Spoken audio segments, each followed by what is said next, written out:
Hello, welcome to Tan's LEGO and Brick Builds. Today I'm going to show you how to build a LEGO wind-up car. Let's get started. To start with, you want to build a gear ratio like this. You should have a gear with 40 teeth to go with a gear with 24 teeth, and that goes for a Technic brick, so a gear with 24 teeth and a gear with 8 teeth. And you want an axle sticking out here. But in the middle, you want a sandwich, a Technic brick between it. Afterwards, you want a cylinder brick like this, with a jumper plate on, which will be a 2x2 one.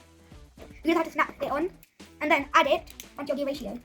So then, when you turn, there should be something like this. But if it's not working that well, you just have to move the cylinder a bit back, and that'll move freely.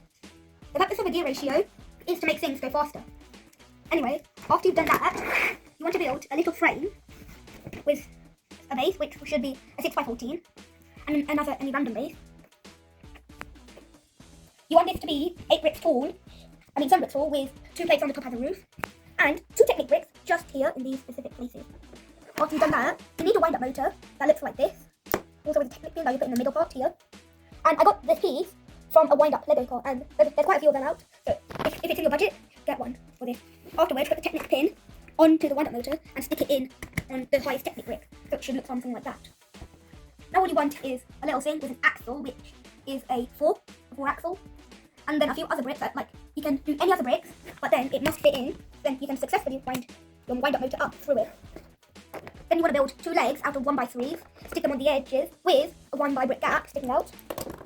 Align your gear ratio mechanism just with your other part, and if it does help, you can take your support beams out and then do it. Once that helps you. Then after you've snapped it on, you'll need a 4x4 disc piece that looks a bit like this. Snap the middle hole here onto the jumper plate, and if you do all this correctly, and also wind up enough, which I'll just quickly do,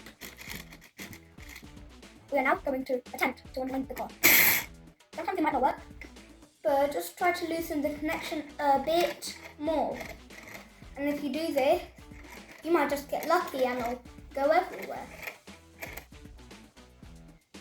You might get this.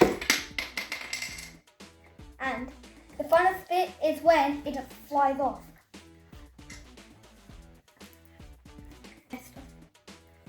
If you enjoyed this video, please like, subscribe and share.